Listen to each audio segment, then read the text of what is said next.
कौमी असम्बली में वजीर खजाना असद उमर इजहार ख्याल कर रहे हैं। मार्च के महीने में, अप्रैल के महीने में शुरू होता है।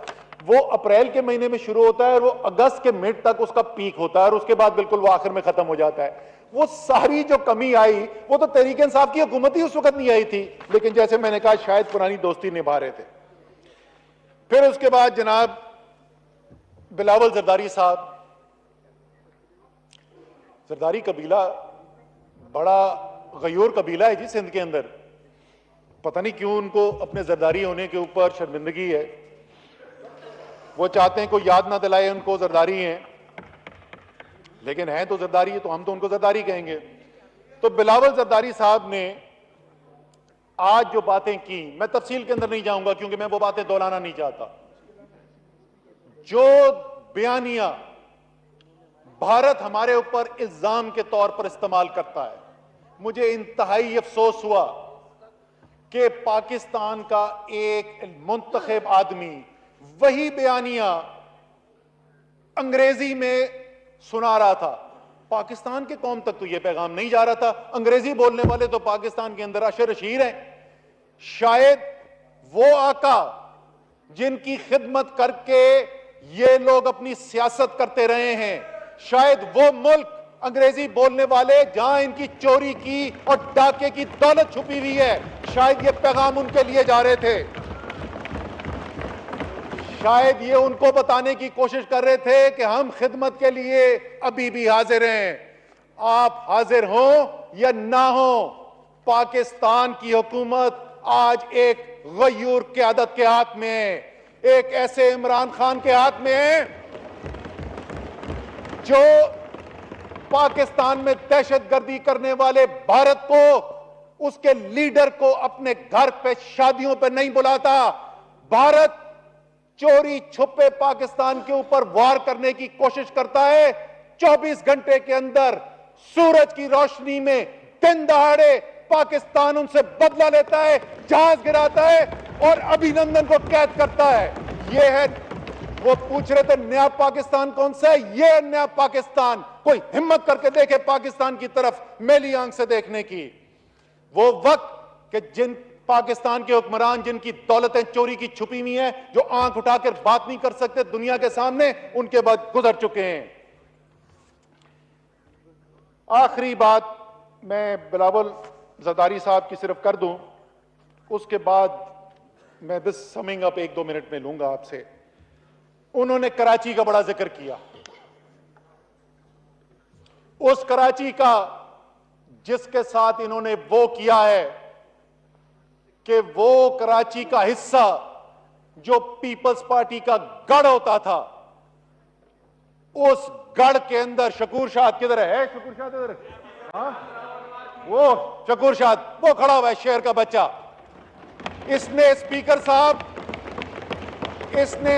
साहब इलेक्शन से 4 महीने पहले हमें कहा था कि मैं बिलावल जरदारी को लियारी में हरा के दिखाऊंगा, और इस नर के बच्चे ने हरा कर दिखाया।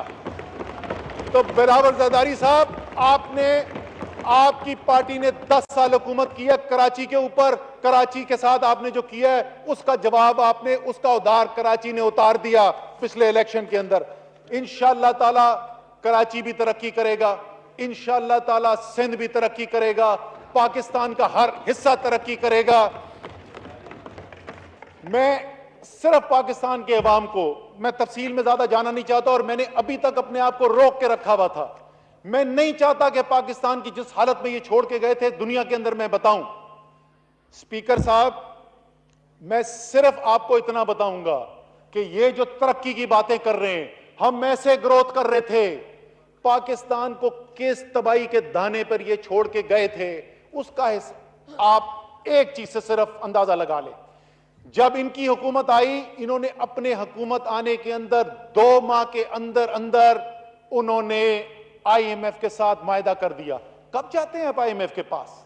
आप IMF के उस वक्त जाते हैं जब तबाहशुदा होती है आपकी मईशत, जब आपको यह समझ नहीं आ रहा होता कि अगले महीने की मैं किस्तें कहां से अदा करूंगा।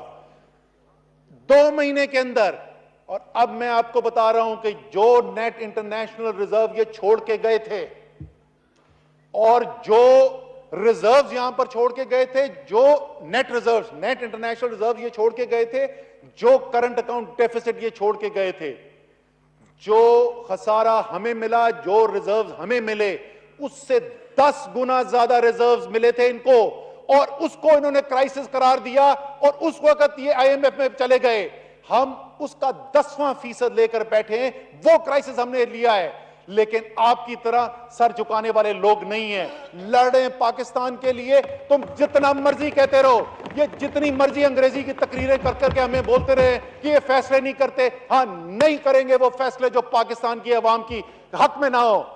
डट के मुकाबला करेंगे, अपना केस लड़ेंगे, और वो केस लड़के जीत के दिखाएंगे। आईएमएफ के पास जाएंगे तो उन शराइत के ऊपर जाएंगे जो पाकिस्तान की आवाम की बेहतरी में हो।